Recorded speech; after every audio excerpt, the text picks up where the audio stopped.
Okay, we're going to jump right in. Episode 3, baby. I'm fucking firing on all cylinders today. Oh, shoot. I got to start my timer, huh? My janky way of recording. There we go, baby. Okay. Listen. The first thing I think I want to talk about today is Apple's keynote.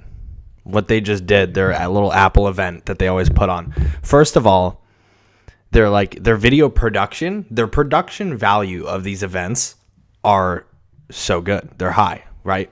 Because Apple's worth, I don't know, aren't they worth like $1 trillion or something? I think they're worth $1 trillion. I think, but they have the coolest events now because of COVID, right? Before they have the guy come out on stage and he talks about like whatever new watch, the 10th watch that they've launched this year or whatever that they got going on, the new iPhone. They have a guy come out on stage. It's kind of boring, right? You're like, all right, cool, get to the good stuff. But this time around, they did like this. They like meshed all of the scenes into each other, right? So like they had like someone explaining the new HomePod thing, and then the camera zooms around the HomePod, and then it just reveals like a new scene where somebody else is talking. It was very cool. Now, my critique, because I always have a critique, is dude, they spent so much time talking about fucking 5G, dude. What do we care about 5G? I don't even know. Like for my simple brain, right? Like to my understanding, 5G is just the way. What is this? Shut this off. Okay. I hope that's not going to be in the whole thing. No, that wasn't in the whole thing. Was that in the whole thing? Stand by. We're good. All good. Wasn't recording on the whole thing. I had like a metronome playing in the background, and I didn't notice it. So now what I know about 5G is that it increases the quality of our service.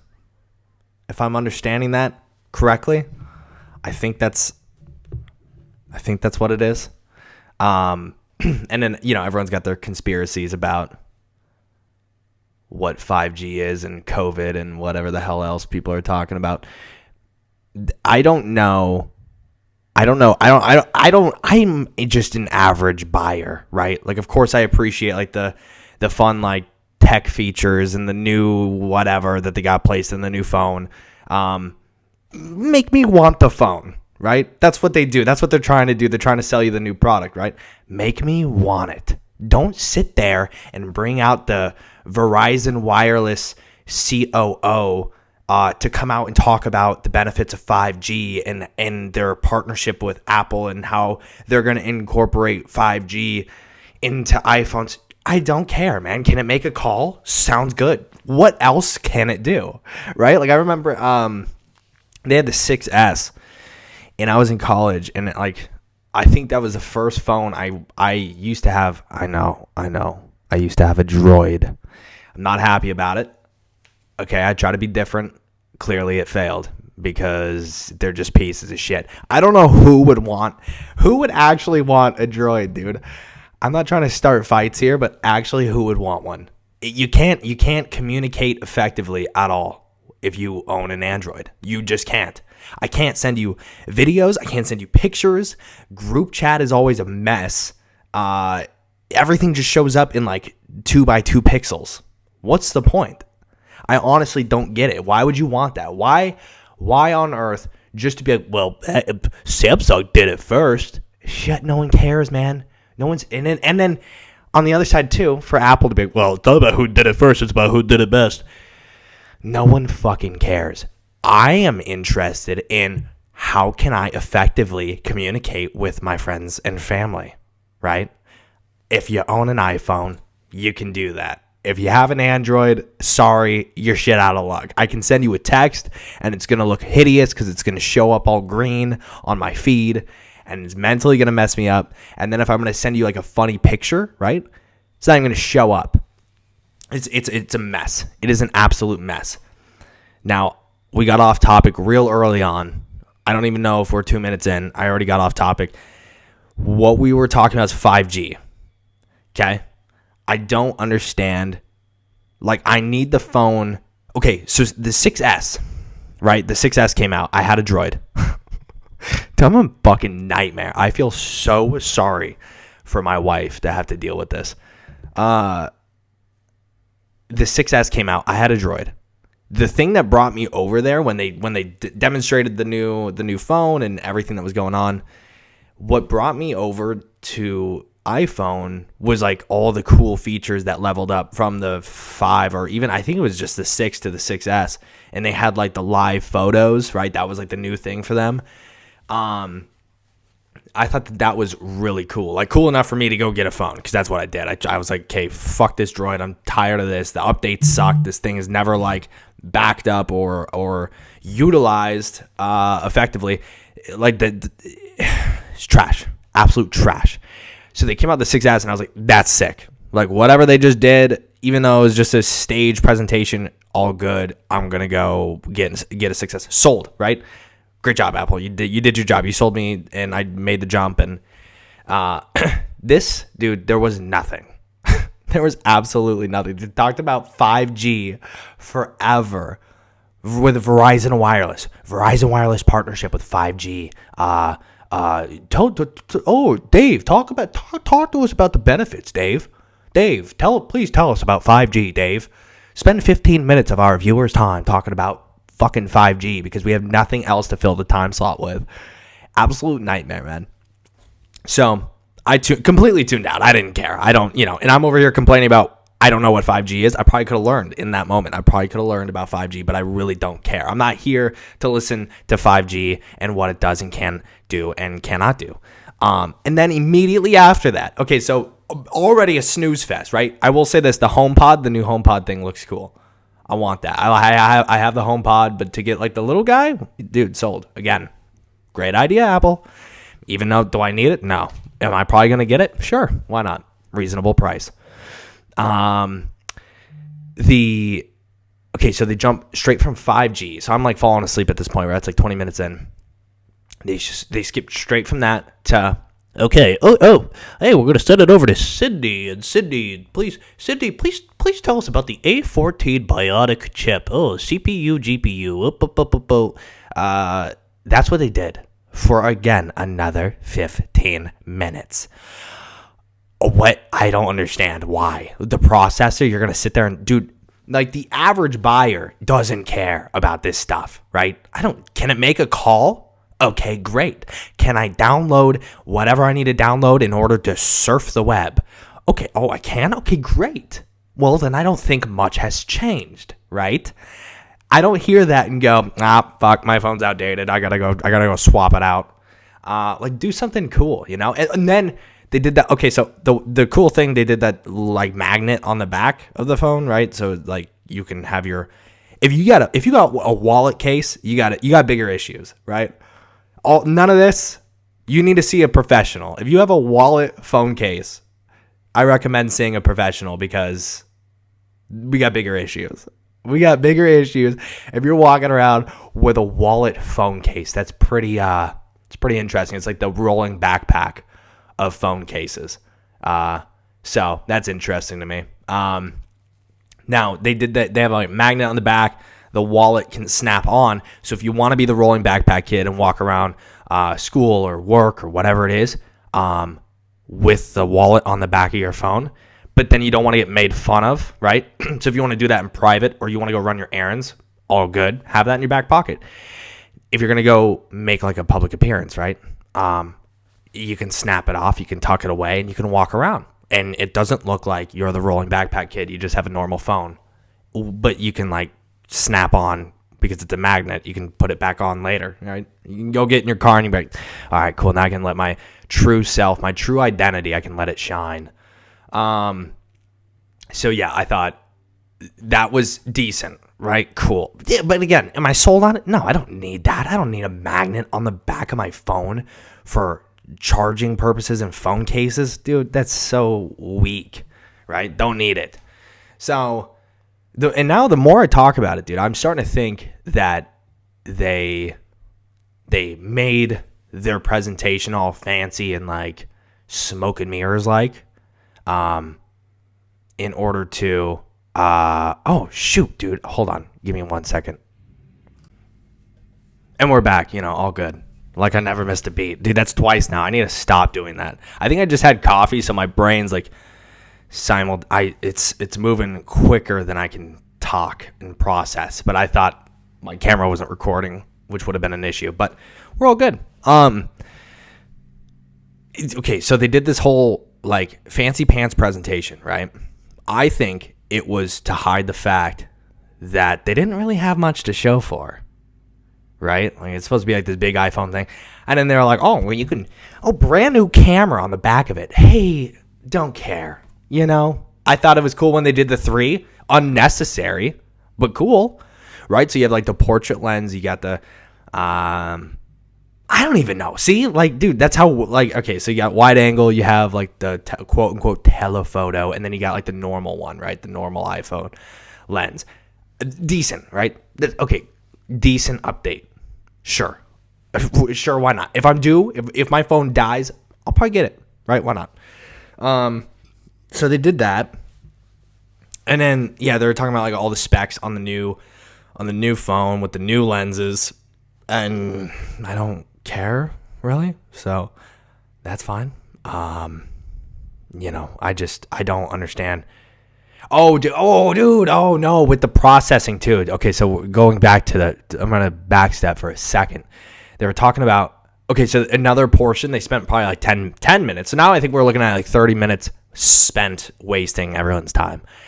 They spent a majority of this 10-minute slot right after they talked about, the fancy pants chip, and look how quick it is. It's going to be able to download so fast and skip around on apps and load things very quick. Like, none of that's very important to, I think, the average consumer, right? Again, and if you want to, here's a thought: if you want to do that, and if you want to dive in for like the nerd, dude, hold a separate session for the nerds, right? If you wanna come sit down and you want to learn about the A14 bionic chip and it could process at 16 gigabytes per second. If you want to do that, if you want that experience, dude, host a second one, right? Because that's slim. I think that's a slim portion of the population that's actually gonna sit in and go and obtain that information. You can flash around all the jargon you want, but the average viewer doesn't give a shit. They don't. So don't do that. And then they spent, so that 10-minute portion, they again got off track talking about, they were talking about, what were they talking? They were talking about gaming on your iPhone. Oh.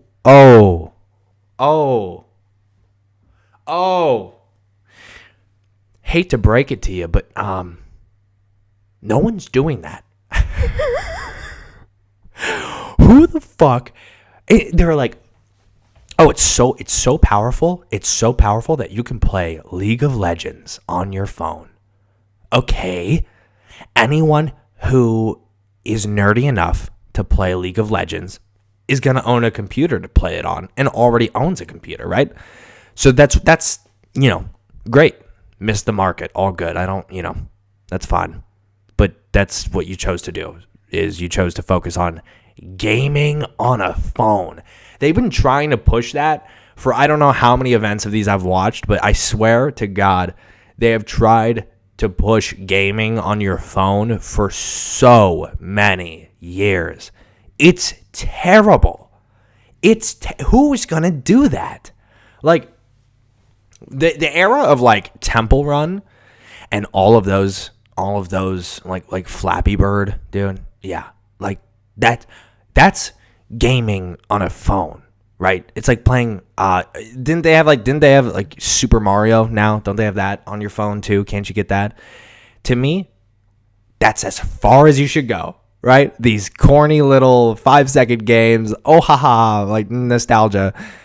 That's as far as you should go. Don't take it any farther. Don't make it some like, I don't know. You know what? Whatever, man. I don't do whatever you're gonna do. I'm just saying, no one's playing. It's the person who's playing mobile games on their iPhone and are into it, right? Not just casually. We're not talking your mom playing Candy Crush on a smoke break, right? We're talking if you are actually like invested, right? If you're invested into mobile gaming on your iPhone, right? You're on lunch break at work, and you pull out your iPhone, and you're like, oh, hold on, oh no, oh, I gotta finish this level first. Oh, you might have a rolling backpack and a leather phone wallet. That's what you have. You have the wallet phone case, and it gets tucked away in a little zipper inside of your rolling backpack. And again, I that's fine. Go for it, man. But that's what you are. So that's also fine. Now, I think their presentation was to just mask that they didn't have a whole lot to talk about or to showcase this time around. Like, I don't know. Dude, and then they released the iPhone mini. Like a small iPhone. They released a small version of the iPhone. What are we doing? Who's making these decisions, dude? And they were like trying to be funny, and they were like having like a woman open a briefcase that had another briefcase to open up, then a smaller one. It's like those little Russian dolls, and then inside of that was like this little oh, look how small it is. Oh, it's so small. iPhone, right? You didn't need to do that, right? How bored is the team over there? Are they okay? Are they all right? Does somebody need to? Is that what happens? A pandemic hits, and then they are no longer managed, and they're like, hey, Tim Cook, we came up with. We know management has been out of the office, but we've been coming to work every day, and look what we invented. It's the smallest iPhone in recent times. Like, you got to be deathly bored. You got to be deathly bored to be pumping out that kind of a product. It's just weird. Again, don't need it, right? Because you got two sizes. You got like the Big Max one, right? And then you got the normal one. Keep it like that, okay? Don't need a smaller one. Who's buying the smaller one? If you're buying the smaller one, you're also bored. You're bored out of your mind. You're bored with your life. If you're going to go, like, just to be different, you're going to get the smallest iPhone. For what purpose? Right? Because it's just a dumbed down version. It's just the dumbed down new one.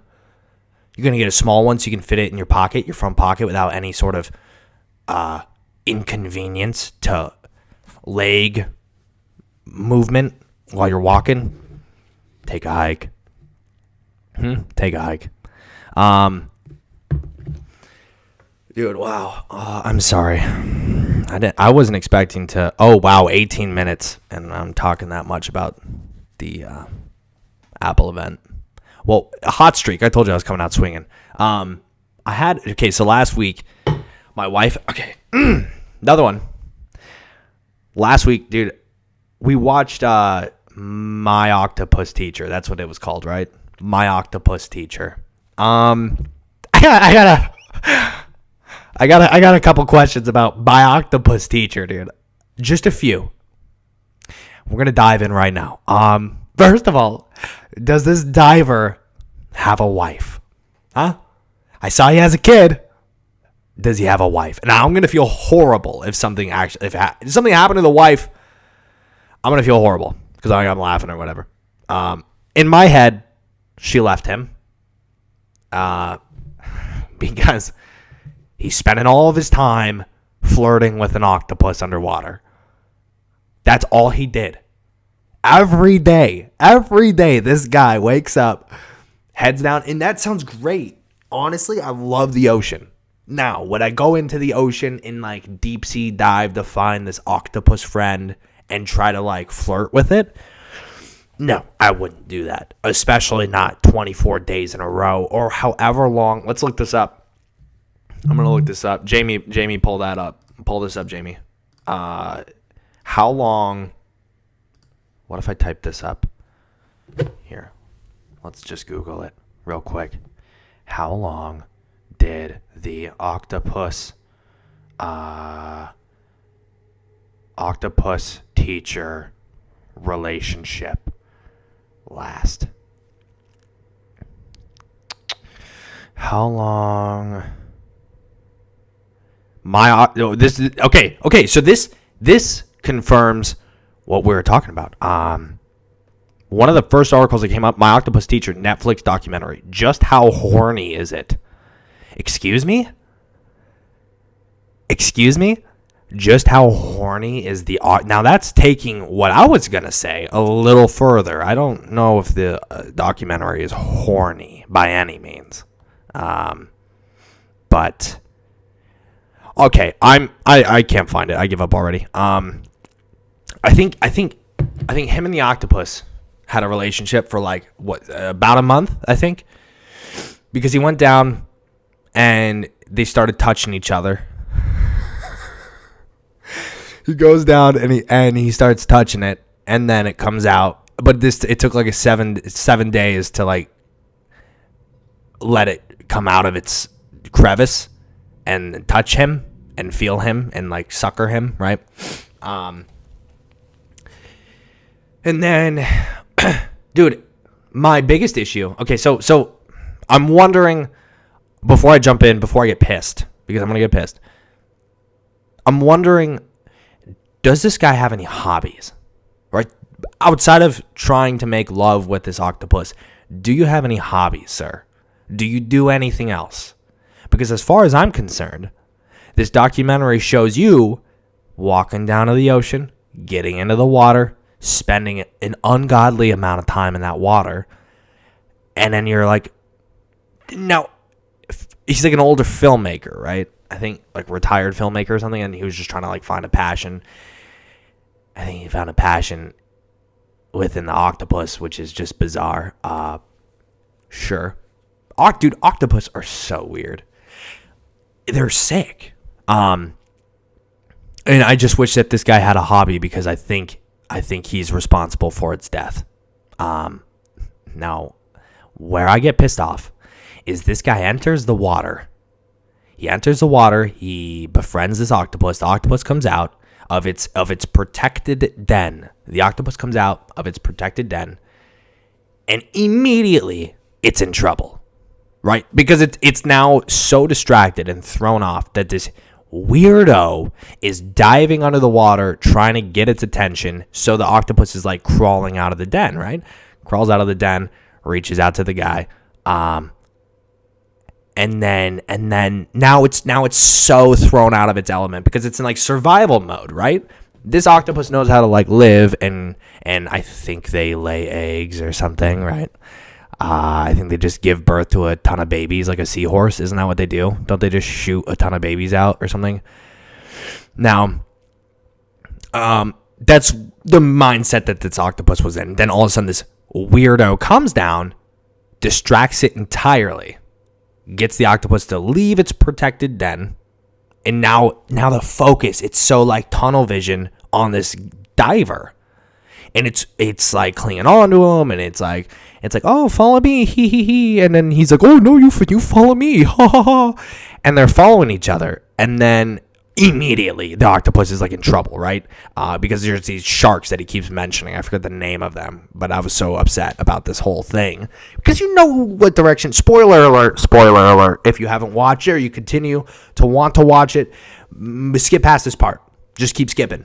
But what happens is he keeps referencing these sharks, these sand sharks with like thin, skinny noses, and they like crawl into spots to get whatever food they want, right? They can like jam their nose in and get their food source. In this case, it's the octopus. Oh, oh, dude, way to go, right? You make the octopus leave. All of a sudden, it's in trouble from these fucking sand sharks. The sharks come up, and they're ripping its legs off. Huh? Way to go, dude. And you know what he's doing the whole time? Filming it. You're weird. You're filming what you were not only assuming, but you're claiming to be your new best friend. You're filming this octopus. Dude, bop it on the nose, right? If a shark's coming at your friend, bop it on the fucking nose. If you care about the life of this octopus, you're going to bop a shark on the nose to save its life. What? He's filming it the whole time, watching this octopus squirm around in the sand, trying to get away. Octopus leaves, missing an arm, missing an entire tentacle.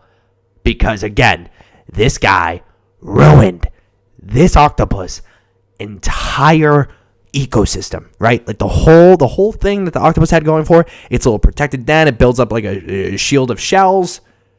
This dude ruins it. Gives it away. The sharks had no idea. And he's like, oh, come on out. Let's go play together. Dude, moron. You can only hold your breath for 2 minutes. Go up, right? Go up, go home. Call your wife. Tell her you're sorry.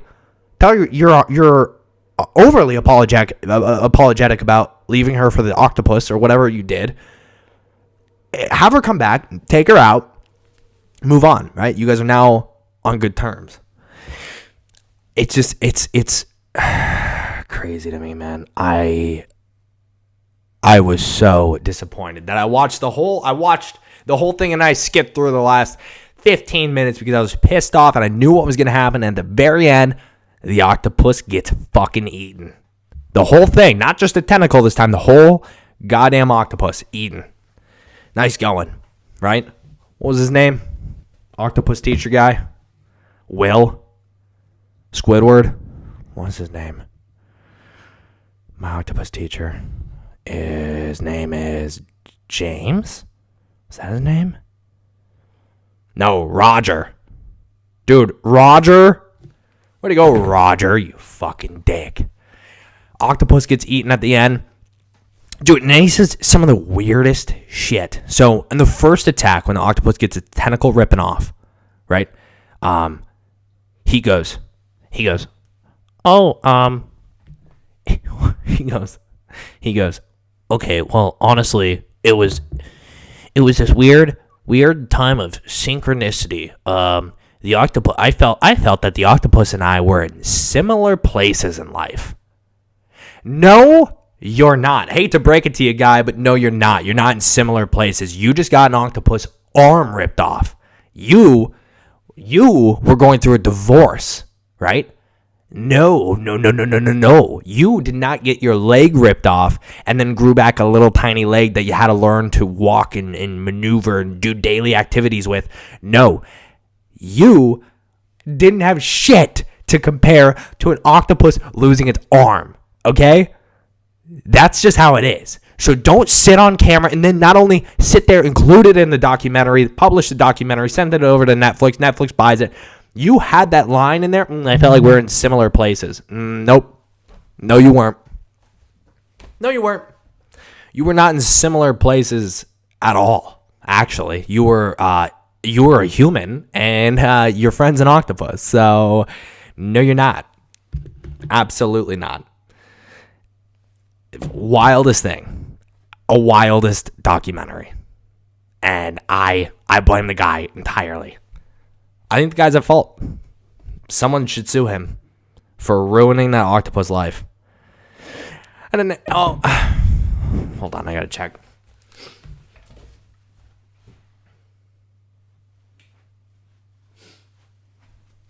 Okay. Now, at the end, he goes with his son. So he has a son, right? Be a father? Huh? Be a dad? Okay. And he's like, my son's really interested in the ocean. I don't think he is. You know what? I I think he thinks that he's interested in the ocean because that's the only way he gets to spend time with you, huh? Maybe he thinks that if he goes underwater and tries to befriend sea animals like his dad, maybe the dad will pay attention to him. He's like, oh yeah, little Billy loves the ocean. We're diving together now. And oh yeah. Dude, no, you've been at this for 30 days. As far as the documentary's concerned, you've been an absent father. And that's okay. But maybe the kids should go elsewhere, And now it gets dark. And I didn't mean for that. I'm just saying. Don't take the kid underwater diving because that's your hobby, Don't do that. You can do that on your free time. You can go on your off weekends, right? Go spend time underwater with your new octopus friend. Don't drag your kid into it. That's like that weirdo thing with parents, man. With when parents try to jam their lifelong dreams that they never got to achieve down their kids' throats to try to oh, don't you want to do this? Oh, aren't you really excited about whatever. I grew up around a bunch of kids that I feel like had that kind of experience growing up. I feel like everyone did in some way, shape, or form. I feel like you had some way that your parents were trying to project onto you, and then you kind of adapt those feelings, dude. I should really I should get Sarah on here, dude. Sarah is really she's really intelligent when it comes to she's super into I don't know, psychology, I guess. She makes me look like an idiot, But I've been trying to do a podcast with her because I feel like she would kill it with, for my dumbass to sit across from her. So this is how I imagine it's going to go. I'm going to push her to do a podcast. My dumbass is going to sit across from her, trying to have these conversations or arguments or disagreements and try to, learn things, right? And she's going to absolutely school me, and then she's going to become comfortable doing the podcast, and then she's going to do the podcast without me. That's how I imagine it's going to go. Realistically, that's what I'm planning for, because I think I'm trying to do something with her at some point, and I think she's going to absolutely just skyrocket away from me once she gets going, right? Because this is normal for me to come on and be a moron. I just feel like I'm this is just casual. A lot of people, it's weird, right? It's weird to sit down and talk to yourself about nothing. I've talked about octopus lovers and the Apple event, buying a weirdo iPhone you don't ever need for 40 minutes, something like that. Yeah, I tell her all the time, she could come on here and absolutely just kill it with topics and shit. So hopefully one day I can make that happen, but I need to get a better mic because you can hear that all the time when I talk, which we're learning. So all good. Dude, the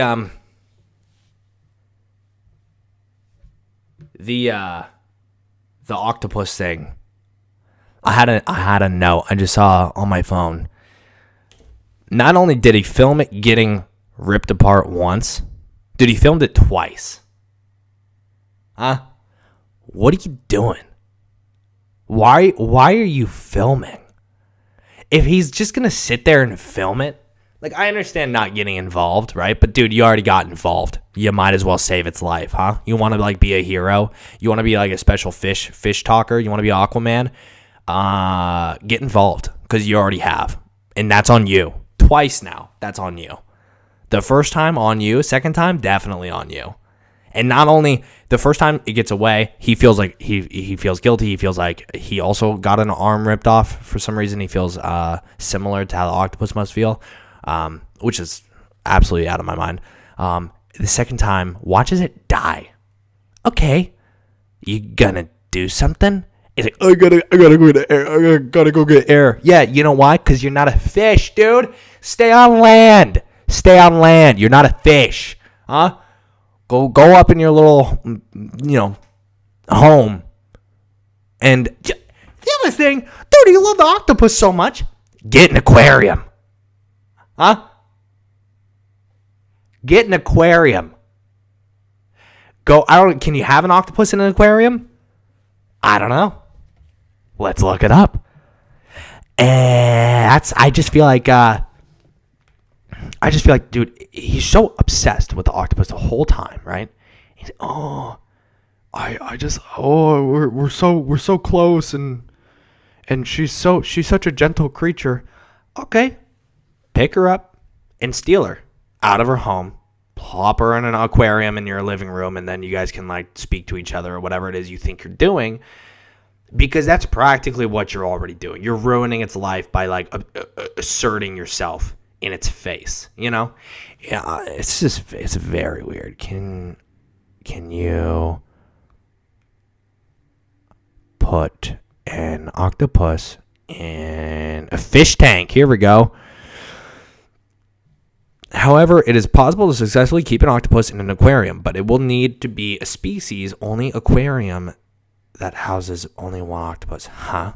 Their aquarium conditions and water quality should be approximately the same as a reef tank. Oh, okay, cool. Okay, so you can, dude. Hey, guess what, guy?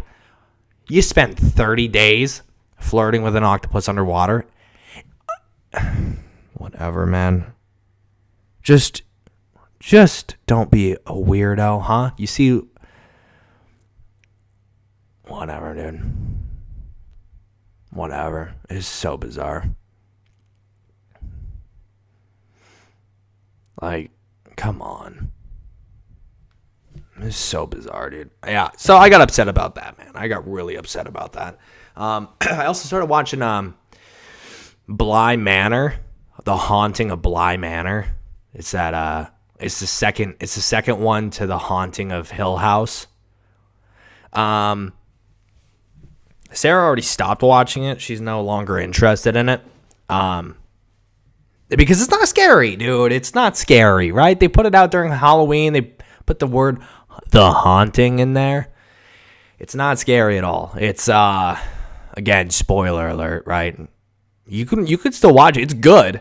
It's good. The production value is really good. The acting is really good. They do a lot of work with storylines and like these like character arcs. And they really, so the issue everyone is having, and I'm only like 6 episodes in. I think there's 9. The issue everyone's having so far is like they take way too much time. They take like a whole episode as you get in after all the characters are introduced and everything. They like scratch the surface of these characters, introduce them. You hardly know their names, and then they invest a whole episode with like this character's backstory and how it links up to the house and how these lives were like meant to intersect and all these other things. And, some things I saw coming, some things I didn't. But it's still good. It's still good. It's just disappointing because after the first one, dude, the first show scared the shit out of me. This show was so good. They had like a bunch of like really clever moments in there, and then they hid the ghosts in the background throughout the season. So you'd be like watching, like, oh, dude, there's a face. There's a face under the staircase, like watching these characters talk. It's super creepy, but like nobody ever notices it. But if you catch up, if you like clue in on it, it's super creepy. Like it's cool. It's a very cool show. So the first one, you come out hot off that first season. That's tough to follow. So I can respect what they did, but maybe don't call it The Haunting, right? Because it's not very scary so far. Maybe it gets better. I don't know. I'm literally 6 episodes in, and every single time I feel like my time is spent during that show. My time is spent going, so when am I going to get scared? Like, where's the jump scare? How is this going to happen? Like, am I missing something that I'm spent? Like, then they do these long, overdrawn conversations to, like, develop the characters. And then I spend the whole time looking in the background for, like, ghosts. And I can't find any. Turns out I'm looking for the wrong one, right? Like, there's, like, a ghost there's a ghost in the background. But it's... You don't think to look for that specific thing. Does that make sense? Probably not. You're not your brain is like trained to look for these like white dead faces that are super creepy looking because of the first season. So during the second season, you're spending the whole time looking for something similar to that, and it's not at all. It's like very different.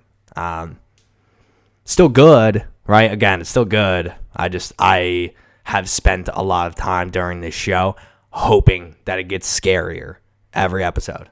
Because it's Halloween, man. It's October, right? And it's also still fucking COVID. You know? Give us something, right? Like, I love Halloween, man. I love getting scared. I love, like, haunted houses. So, I still want to see that Adam Sandler movie, though. Even though it's going to be, like, so corny. You know it's going to suck, right? You know the humor is going to be, like, total, like, slapstick. Like, he's still, like, 20 years old making movies. Which is fine, you know.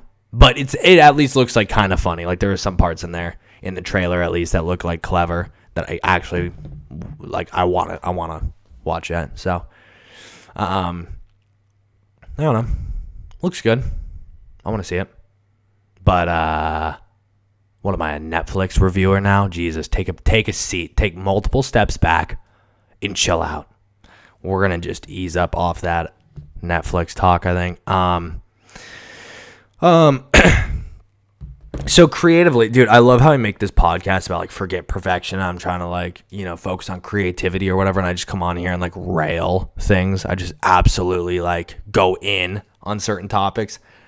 Maybe I'll chill out one day, maybe I won't, who knows. But the one thing, okay, so I think I mentioned it. I either mentioned it in a video or my last podcast, I'm not sure. Either way, dude, the 5-second rule, I really got to be better about it. I've been better about. So the 5-second rule is, I don't know who developed it. And at first I was confused about like whether it's 5 minutes or 5 seconds, but 5 minutes doesn't make any sense because the whole idea is if you have an idea, whether it's business or financial or you want to go explore or you just want to like go clean or do something, whatever. The idea is the minute you think of it, within 5 seconds you have to act on it. So to me as a creative, I've been trying really hard to do that, right? If I have an idea, even the smallest little itch to do something, I am trying to like bring my camera with me everywhere. If I feel like filming, film. But I'm trying to push myself to like always want to film, which I mean, sure, you could consider that like a toxic habit because I'm like forcing it, but it's not like forceful. I'm just trying to like utilize that part of my brain that like wants to do it. I know I want to do it. It's just like it's like that self-doubt shit. So 5-second rule. I've been trying really hard. I've done it a few times and like it feels really good when you act on it. So I've been trying to do it more. I've been trying to think about like, okay, you feel like doing this. Great, get up and do it. Huh? So super helpful though. It's so nice to just get shit done and get it off your plate. If there's anyone out there that is like that, recommend it. 5-second rule. You can look up the whole, I think there's like a TED talk on it or like some 45-minute YouTube video on it, but yeah, 5-second rule. Do it. Say it's so helpful. Yeah, dude. I don't know. It's been good. I've really enjoyed like the projects and the opportunities I've gotten while I've been in Nashville.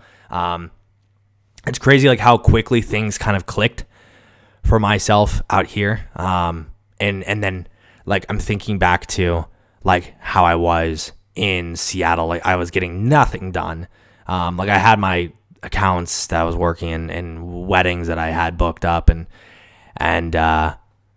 whatever, but I was so just like unhappy and things just weren't making sense. I felt like I was forcing everything, and out here like it's been such a seamless transition, and like I'll have like a little bit of a doubt like one day and then the next day I'm proven wrong.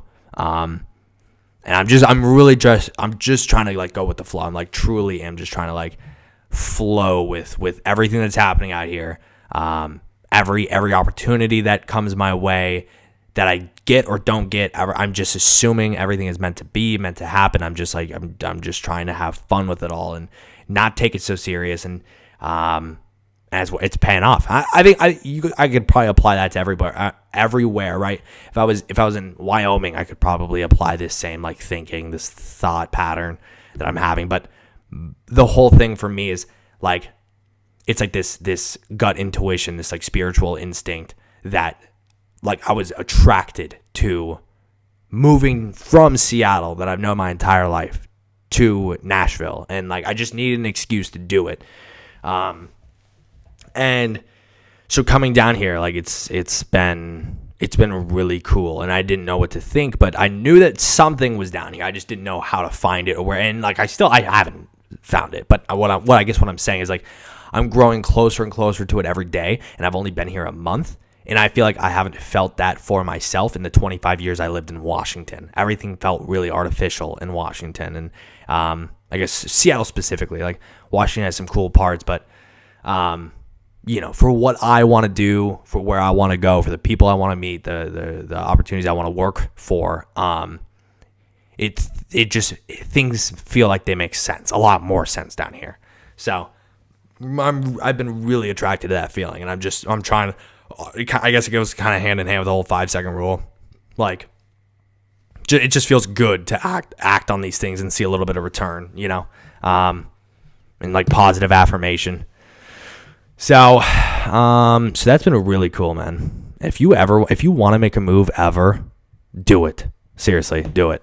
Like, there are way too many people, I think, that are terrified of it, because it is scary, man. I was stressed out of my fucking mind when we were moving, because we had to look for a place in a new city that we've only visited once, and we'll do our research on neighborhoods, where to live, pricing, how far out, how is traffic, then it's like, okay, cool, now we gotta convince a landlord to let these two young ass kids from Seattle move into their apartment and like start that conversation and have them trust that we're gonna be good tenants. And it's like moving apartments and shit, and like, if you're renting a house or a condo or whatever, that process is so stressful enough as it is. But then to move into, just pick up out of this ecosystem and this web of connections and shit that you have known your entire life, and just go to a completely new beginning, this fresh start, even if it feels like you have like a little bit of traction, dude, that feeling is enough to convince you to stay. And it's crazy. There were a lot of times where I think I kind of doubted the move. There were a lot of times where I was like nervous as hell about the move, nervous about what was down here. Like, what am I doing? Am I running away from something? Is it this? Is it that? Or whatever. But like, the closer and closer we got, the more and more rewarding it became, and it was just this total gamble, this total risk. And that's kind of the whole thing that I'm realizing is like, if you ever have that feeling, at least for me, because I don't give a shit. I don't give a fuck what you do, But I'm telling you, if for me at least, and you can take from this what you want, but for me at least, if I ever feel like I'm gambling in the right direction, I need to like do it, right? And I'm not talking like I don't know. There's like, when I was down here, I had an opportunity. I was like strapped as fuck for cash down here. I was like literally living check to check. Still am, right? For sure I am. Like, in no sense, like, don't have anything fucking figured out, and like over here preaching life advice, but I had multiple opportunities, like get a part-time job or whatever, and I still would if I had to, but I'm trying really hard to just bet on myself to make shit happen. And whether that's been through Thumbtack or my general interest in wanting to work for people, all the way to responding to ads or reaching out to businesses that I think would make really quality content.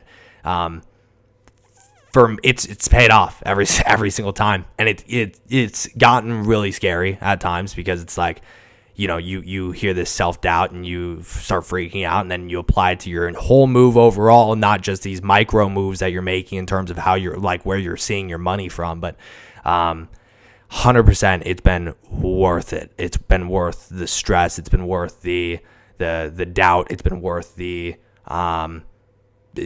second guessing. And I don't know. I think I have a tough time with that. I don't know. Maybe I don't want to admit that I have a tough time with that sort of commitment. But like, I know it's the right move to make. And that's the thing, is like, the entire time I knew moving to Nashville was the right move for myself and like my relationship and like what we're trying to grow. And it, but there's so many times where like it's your parents, it's your friends dropping like little tidbits, it's people you run into at the store, it's whatever the fuck. You mention one thing about moving away, and what the fuck are you doing? What are you doing? What? Where are you going? Like, dude, I'm getting the fuck out of here, man. It's just crazy. Like, I don't know. I feel like a lot of people, I'm not gonna like generalize, but I feel like a lot of people enjoy trying to live a life that their parents started, right? Like, that was the whole thing that I was always preaching, was like, just because our generation of parents upped and moved or did whatever they did and made the life decisions that they made, that in no way does that mean we need to follow suit and make the same decisions. Because like, coming from Seattle, dude, Seattle's completely shot to shit. You either come from absolute daddy money and you're a walking turd that can afford to live in such an expensive economy and life, or you work a fucking job you absolutely hate, dude. And that's why I kept finding myself time and time again, in order to make things work out there, without having to live an hour and a half out of the city.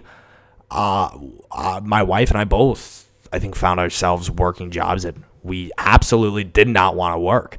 And it made me so miserable. It made me so unhappy and depressed and just slow and not creative. And I didn't take opportunities. I didn't take chances. I just kind of like went with the program, right? Of work this fucking shit ass job and try to make a living, even though I knew every single day I was never going to get ahead. And I don't even know if I'm going to get ahead down here, but I have a fucking lot better of a chance of getting ahead down here than I ever did in Seattle, Like, it was like, you're either in sales or you're in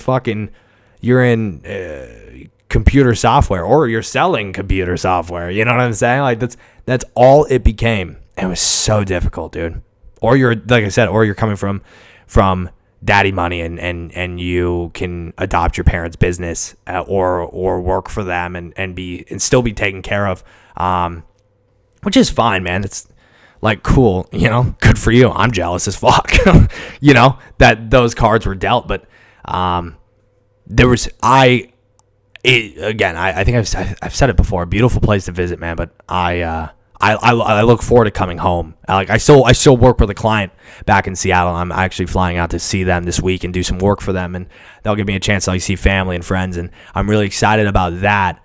But to live there again, something drastic would have to happen to the city in order to draw me back and even consider it. But I think it was just a chapter, man. I think I was meant to grow up there. I just don't think that was my end game. I don't think I was meant to end up there and live there for life. Start a family there. And everyone, like I said, everyone always uses my family's here. My family's here. To me, yeah, dude, family's super important to me. But you gotta take a risk. You gotta take a little bit of a chance. You know what I'm saying? Like, at times it comes across as kind of like an excuse to just sit back and